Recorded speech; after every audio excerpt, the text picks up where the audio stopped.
believed how unprepared we are. We always start the show with, live from New York, it's Saturday night!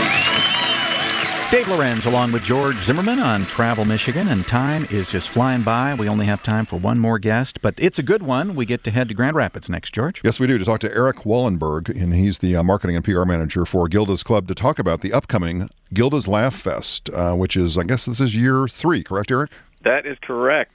And, this is really a great event, but let's go back a bit. So how did this get started in Grand Rapids a couple years ago? It got started, Gilda's Club was founded here in the Grand Rapids area in 2001. They first opened their doors. Okay. And they were looking for a way, as they were encroaching the 10th anniversary celebration of the club's founding, a way to celebrate that anniversary and to also honor Gilda Radner, the club's namesake. Right. And so in looking at that and looking at a few different ideas, this was what everybody kept coming back to, was this big comedy festival to celebrate all of the emotional benefits of laughter. Well, that's a good idea. And so since then, so like last year, how many people attended? Do you know? Last year we had over 56,000. They came from 26 different states as well as Canada. Wow. So we are international. That's great. And so as far as comedy festivals, that has got to be one of the bigger ones from around the country then, right? Yes, it is. And it is the first of its kind that is a full community showcase. And what does that mean? That means instead of just being in one city, we are more of a West Michigan festival. Okay. It's centered out of Grand Rapids, but we also have shows and events in Holland and Lowell as well. Oh, I didn't know that. Yep. Where are all your venues? I know that you have a whole list of your lineup is fantastic. We'll get to that later, but where can people come to see the comedians?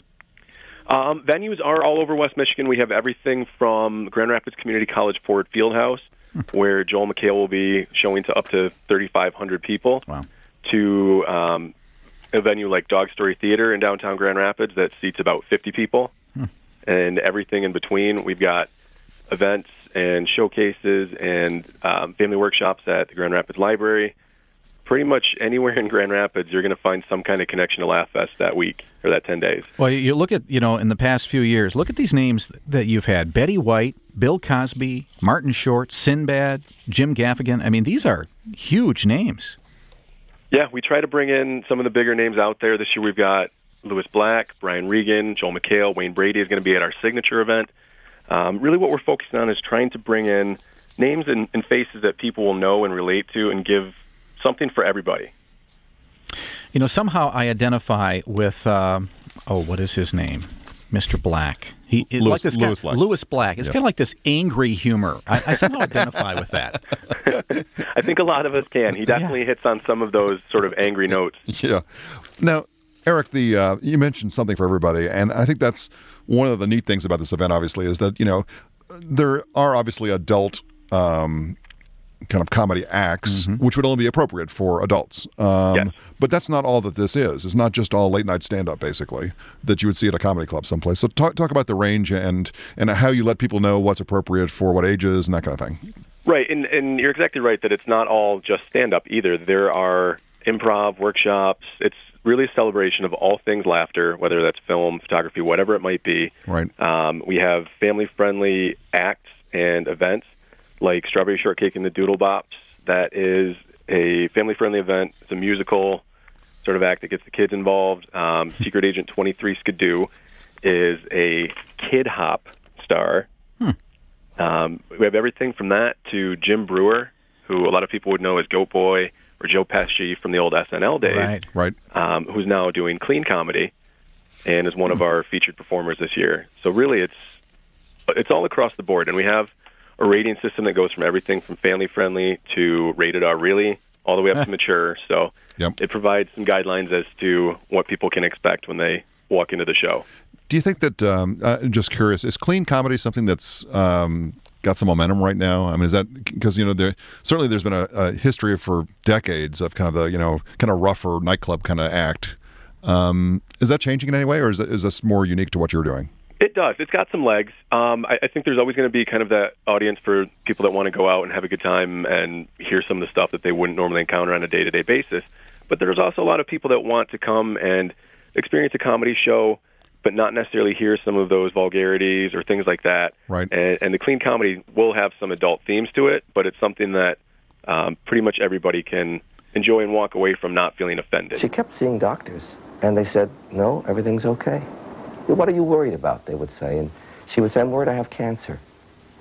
Well, it's nothing life-threatening, they said. There was some news recently. I mean, obviously you're aware of this, talking about maybe changing the names of some of these things. What's kind of going on with that?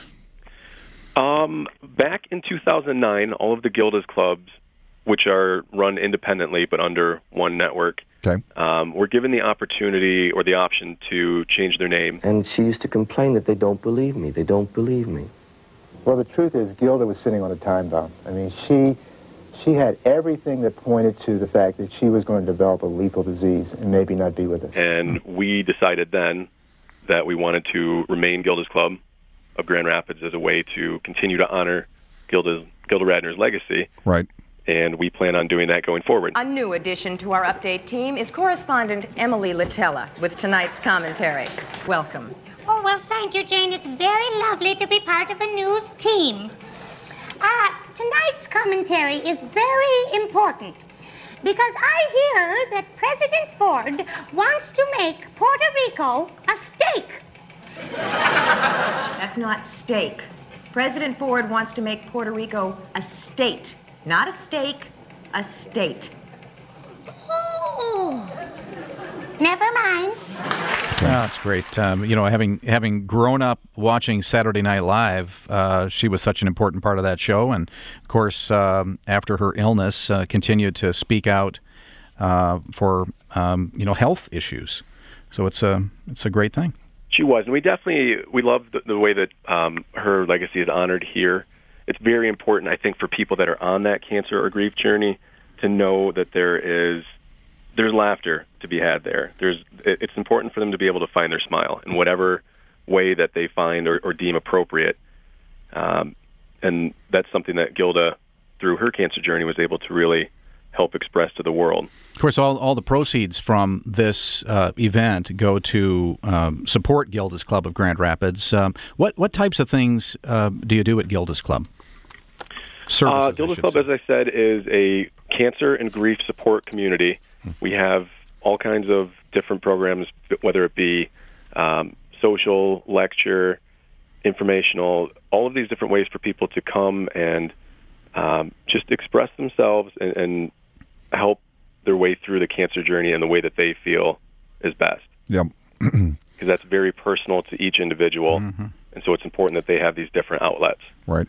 Well, I think, the point you made, too, a minute ago about humor and the importance of humor when you or someone or your family or a family is dealing with something like an illness, that's a real deal thing. I mean, humor helps people at times like that, Yeah, it's a very real thing, and I think as people, we're not always equipped with all of the proper tools to handle some of the tough stuff in life. Right. And we are just one of the ways that people can kind of explore and find a way to deal with some of those things.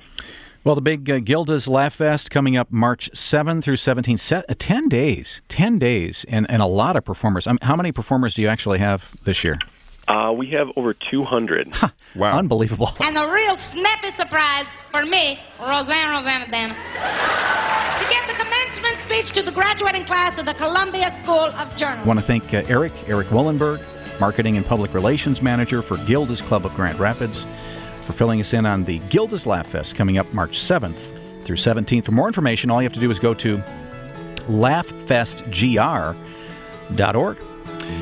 Well, can't believe it. That's all the time we have for Travel Michigan today. On behalf of Michelle Banache back at the office, George Zimmerman, and myself, thank you for being here. We want to thank Mark Blackwell for engineering the program as well.